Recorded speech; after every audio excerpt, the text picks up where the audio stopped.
Lalu banyak sekali berita-berita dan informasi mengenai pandemi COVID-19 yang beredar di dalam masyarakat kita.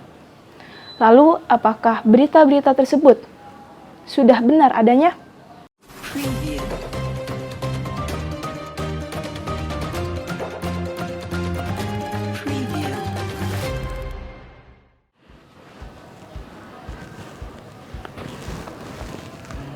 Selamat siang teman-teman, salam sejahtera untuk kita semua. Halo, apa kabar? Kembali lagi dengan saya Rizka Oktaviani yang akan menemani waktu Anda selama beberapa menit ke depan. Saat ini kita semua sedang berada di dalam situasi pandemi COVID-19. Tidak hanya di Indonesia, bahkan di seluruh dunia mengalami situasi tersebut. Lalu banyak sekali berita-berita dan informasi mengenai pandemi COVID-19 yang beredar di dalam masyarakat kita. Lalu, apakah berita-berita tersebut sudah benar adanya? Belum tentu. Lalu, bagaimana cara kita mengatasi berita-berita yang beredar di dalam Indonesia, yang beredar di sekitar kita? Karena belum tentu berita-berita tersebut benar adanya.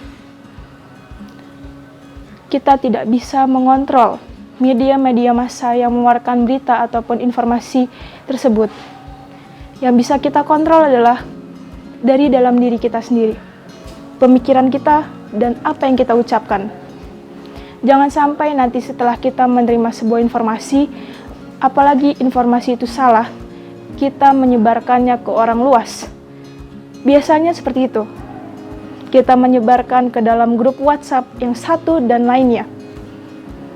Lalu, saya di sini akan memberikan beberapa tips untuk Anda semua bagaimana cara mengatasi berita-berita yang belum tentu benar faktanya.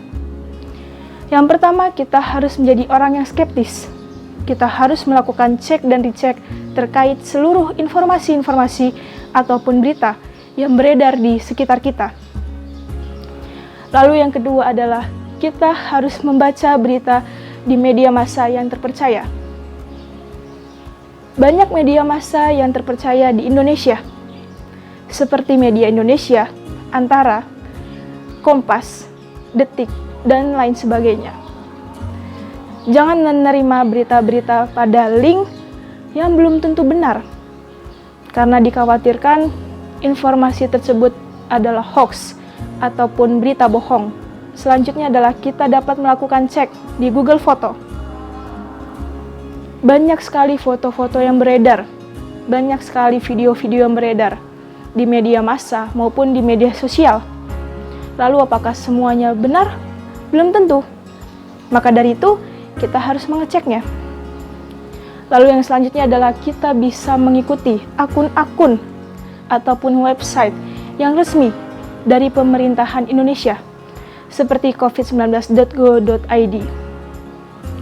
Ataupun kita bisa mengfollow akun-akun Instagram seperti Jakarta Info, Depok Info, dan lain-lain. Lalu yang selanjutnya adalah kita harus sabar. Sabar dalam menerima berita-berita yang diberikan oleh media-media massa. Karena belum tentu semuanya benar.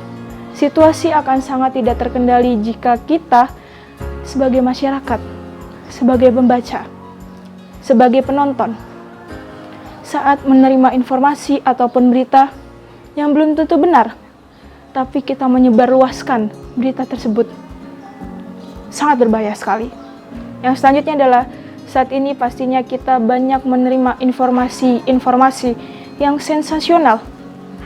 Seperti terakhir kali ada berita ataupun informasi mengenai adanya microchip di dalam vaksinasi COVID-19. Lalu apakah berita tersebut benar? Sangat-sangat tidak benar, karena microchip tidak sekecil itu untuk dimasukkan ke dalam sebuah jarum suntik. Maka itu, kita harus melihat dan melakukan cek dan dicek, apalagi klarifikasi yang dilakukan oleh pemerintah, yang dilakukan oleh tenaga ahli ataupun rekan medis lainnya. Saat ini kita memang berada di dalam situasi disonans. Lalu apakah saat kita berada di dalam situasi disonans seperti sekarang ini, kita harus menerima berita ataupun informasi secara mentah-mentah, itu sangat tidak boleh. Karena kita sebagai masyarakat yang baik, kita tidak boleh menerima informasi yang langsung kita terima begitu saja, apalagi menyebarluaskannya. Saya yakin kita semua bisa melewati masa-masa sulit seperti ini dengan langkah kecil seperti melakukan cek dan recheck terkait informasi ataupun berita COVID-19. Dan saya yakin kita bisa membuat pandemi COVID-19 menjadi epidemi ataupun penyakit-penyakit biasa seperti lainnya. Tetap jaga kesehatan untuk Anda-Anda semua. Tetap di rumah saja jika tidak berkepentingan sekali untuk keluar rumah, memakai masker, dan menerapkan protokol kesehatan. Sudah beberapa tips yang saya bagikan, semoga tips-tips tersebut membantu Anda dalam mengatasi berita-berita ataupun informasi yang belum tentu benar adanya, seperti berita bohong ataupun berita hoax mengenai pandemi COVID-19. Saya Rizko Octaviani, saya pamit undur diri.